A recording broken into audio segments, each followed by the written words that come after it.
Now then guys, right, so in this video I want to show you how to make the front end of your Fat Bob look a little bit meaner. It does look mean, but we've got these silver bits on all the bolts, which obviously must be cost saving.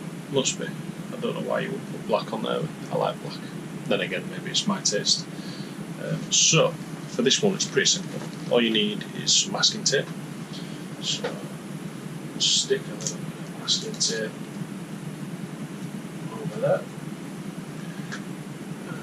And take a sharp knife. Now you can use razor blade, stab knife. I've got one that I use for this every now and again. I'm just going to cut round, and then I'm going to get the paintbrush, a bit of paint. I'm going to paint them black. Hopefully they'll come out alright. Don't think this paintbrush is the right one. I couldn't be bothered going inside and getting a really fine tip one that I got in the garage. It's a reasonably fine tip, but it's probably not fine enough, so I'll give it a go with that, see if I can dab it on lightly.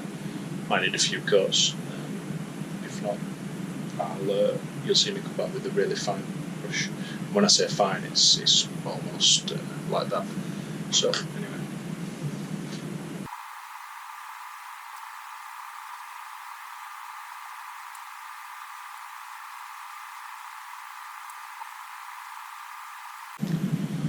One.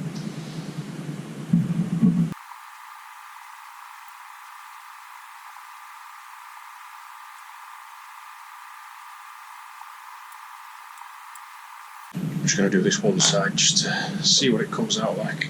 So the paint I'm using is actually it's a caliper paint and drum paint. It's basically a high temperature acrylic. It's quite old, is this? So you probably won't find this, but Arkwright are still going. ARCRIT. The reason I'm using this is it's a tough paint. It does take a while to dry hard, like properly hard, but it's quite a tough paint. And obviously, being at the front of the bike, it's going to take a bit of hammer over the years, and it's not something I want to touch up all the time.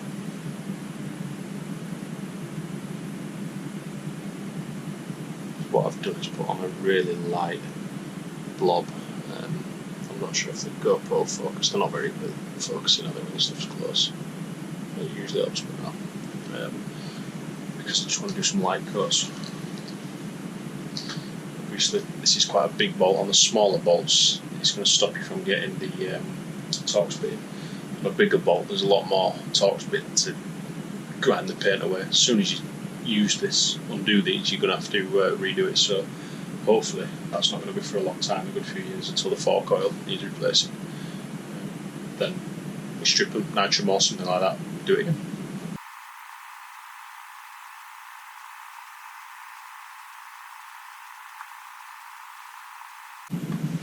So there we go, one really thin coat, and we'll see how that comes out. Hopefully it looks alright. I'm going to leave the masking tape on because I'll probably put another coat on that tomorrow. I'm only doing these two for now because it's just a test, see what it looks like. It might look terrible, you know, but there you go. See you when this is dried. Okay, excuse me, so if you notice a difference in the audio between the last clips and this one, it's because I've taken the drill to the GoPro case, because the standard case covers all the mics, and I've just I got grumpy with it, having to mess with the audio all the time. How poor is that? So, lesson learned by a drift. Okay, so it's now the day after. I am wearing the same clothes and the bike has got the same paint on it because we both don't give a fuck, and it looks like it's okay. So, just for the sake of it, I'm going to give it another coat. Another really thin one again, and just see how that looks. Probably going to stick with two, but never know. So, same brush, same head. I've dipped in thinners to clean it all off.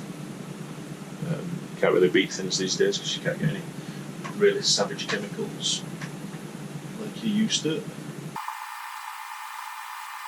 Just give it a little dab it in. If you don't feel that's wrong. Yeah, loads better with the second coat. There we go, easy. I'm going to leave that again, come back to that later this afternoon, got a lot of other jobs to do, and see what it looks like.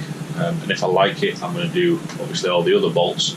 These two I will come back to, same with all these around here, because I can undo them without having to mess around. Obviously undoing these means I need to go get torque specs. I can't just undo them because they're on the fork stanchions. So, but the others I'm probably not going to paint, I'm going to treat them. I did mention it on another video, how you can blacken them off when I was doing the underslung mirrors. I'm probably going to do that with all these. And these two I'm taking off because I want to tint the headlight, which I'll show you in another video. Yeah, so see you in a bit.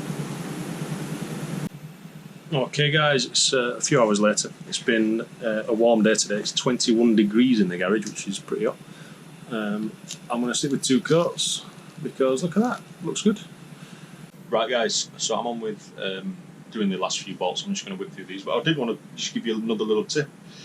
In terms of your paintbrush, or any paint, one of the things I use to make sure they're clean and ready to go is thinners, paint thinners. Paint thinners are absolutely awesome when it comes to keeping your brushes clean and stopping them from getting brittle. I can leave that out covered in paint, and then I can just dip that in thinners, and a couple of minutes later it's ready to go again. So top tip for you there. Right, let's go with some painting.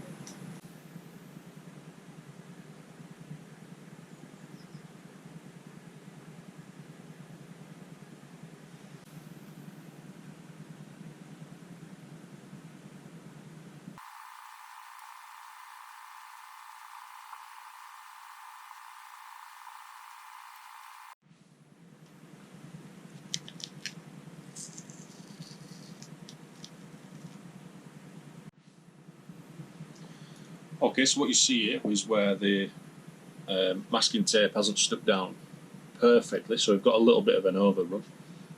Really quick, easy fix. All you do is dip your paintbrush in some thinners. If you don't have thinners, use the Mrs. Nail Varnish Remover, or acetone. It is 100% acetone, or any strong nail varnish remover should do it. If it's wet, you can probably get away with almost any half decent chemical. But dip your paintbrush in, give it a good dab on the side, so there's not any drips. You don't want it to run, basically. So you want the paintbrush to be wet, but you don't want the fluid to be run. So one thing you can do is just run it on a surface to take a little bit extra off. And then all we're going to do is brush away. There we go, nice and easy. These marks, all these really tiny little runs. This will work for a big bit, it'll work when it's dried as well, don't panic if you see it later. We've got any more? There's a small one there as well. And if I touch the paint, not a problem, just have to go over it with the paintbrush again. It's an easy fix. Now, I'm not going to leave that to sit on there. Obviously this is an unpainted piece. So, because it's unpainted, I can use the thinners. If you're doing this on a painted piece, just try and get it off with something a little lighter than paint thinners to begin with, because obviously it will thin the paint on the metal. There you go, quick, easy. I think it looks pretty good, don't you?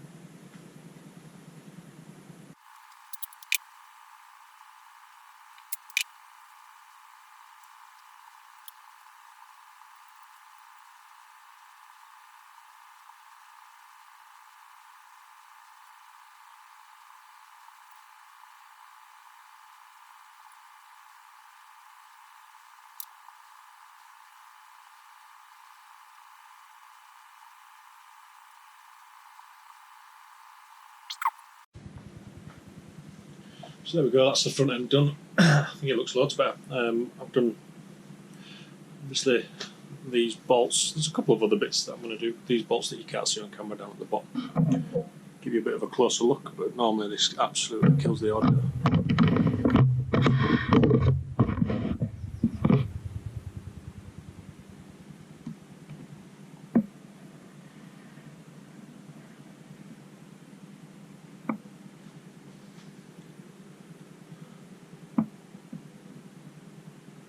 Pretty much sorted. It's quite an easy job. A little bit faffy, a little bit, not too much. quite easy. You just have to be careful with the paintbrush. I wouldn't use a bigger paintbrush than that. I've got some smaller ones, but that was okay. Right, so the next video I'm going to show you how to stain them black or darker. You never know how these bolts are going to turn out, I won't lie. But for these ones down here that I can take off without too much worry, I think it'll look better. So next video for that one. Thanks guys, thanks for watching. Hope it's useful.